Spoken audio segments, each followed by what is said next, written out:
the, okay, my mind's going too many places at once here. But if they're not going to Tara, and maybe you're getting to this, then where are they going? And are they going back to Alcyon or jumping where? Or is that, they're making up their minds? They're going home. There's a few steps to get there. M31. Oh, okay. Andromeda Galaxy. Oh.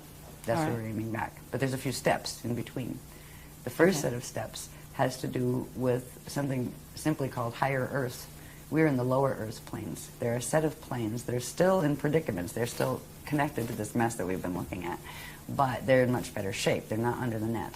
And that's the first stage, where we go to higher Earth. Then there's a level beyond that that's still part of the Earth planes quantum that's called median Earth. Then we go back to remembering when they were telling us about the history of how they seeded the Amenti rescue mission in and created the solar system. There was a host star here that Amenti Earth had been seeded into, and that was called Ashale. So that will be the next stage. And from Ashale, we'll move through, there's another layer that has to do with the level of energy called the Iridanus layer that we don't really have to get into because it gets very complicated as far as different types of energy. But it's another set in between before we get to Eartha in M31. But that is where we're going. And from there, that's where originally the encryption here emerged from. From there, you can go where you want, basically. Mm-hmm. But it's a process of of re-evolving back to where we can do full Christ star evolution on our own, because right now we're being hosted, we're being given frequency to support us in the process until we can hold that frequency ourselves. So Tara was where we were aiming until the British Stone Project failed. And at this point in this system, since those books were written, there were intergalactic wars that were taking place here that involved what was called the Eka. And the Eka is, if you remember the maps that showed one Cathara grid and then four of them together with the thing at the center, right? Mm-hmm. The thing at the center is the Eka. That's a little Cathara grid, and that's like they call it, well, for Earth it would be like the inner Earth would be there and that kind of thing. It wouldn't be in here. It's actually up there. It's like a high level. That actually fell in one of these wars. Ekas can fall. The Akasha above it can't, but the Eka did. But what happened to the beings that were there? They've gone into various places. Some of them are in the state of here. They're doing evac. This whole system, the Vecca system, is actually being evacuated. So going vertically, the usual way, wasn't an option anymore. That's why they had to take us from just going into harmonic Merkaba states or harmonic ascension states into transharmonic, where we could actually go through and into the like the Edon domain. There's a space between the radon and the Edon. It's called the Aurora Continuum. You have to have a transharmonic Merkaba ability to be able to go through there and then come back out again someplace else. So that is the technologies they're teaching us, because vertical is not an option anymore unless you want to end up in one of the wormhole sets going on into the fall. So it's been a really rough trip since the books were written, actually. But we're all still standing, and the Guardians are still giving us the information.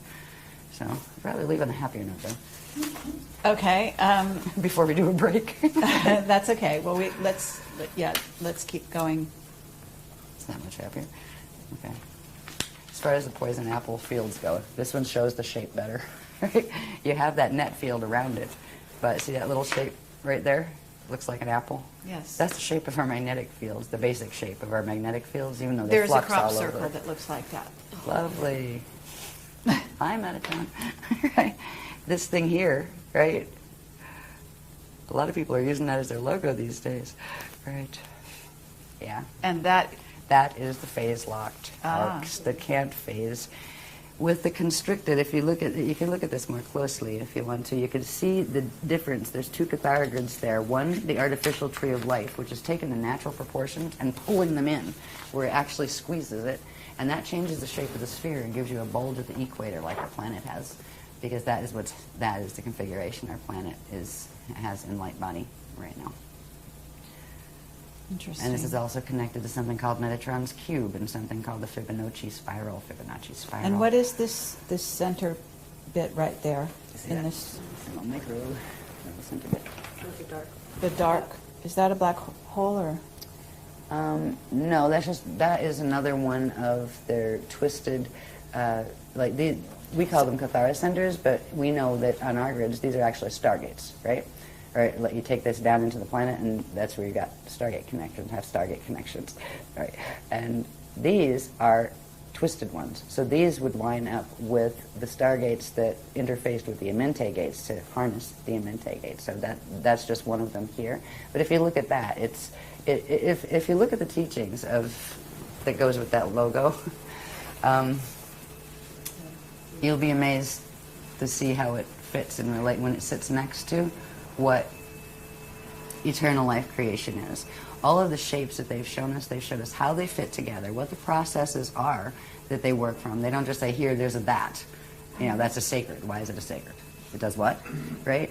They've shown how the pieces fit together, what the processes are, and then they've shown how those things, what they do to that structure.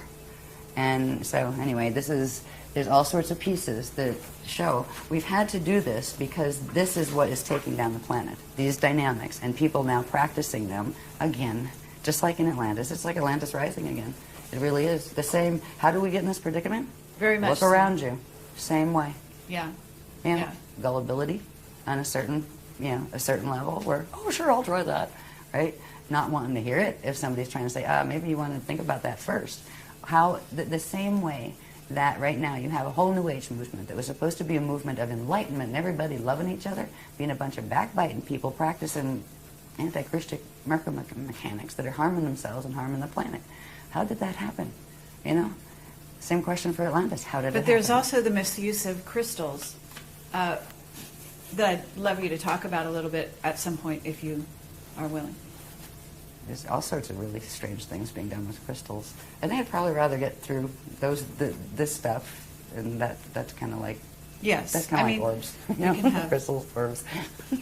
Tarot cards, no. Yeah, I like tarot cards. I'd like to design a deck, actually. They're really good for just letting spirit comment to you, give you waking dream material back to you. Yeah. Now, crystals are another subject, and we do take them seriously. They're very powerful beings, actually, and they can be used in terrible ways. And right now, speaking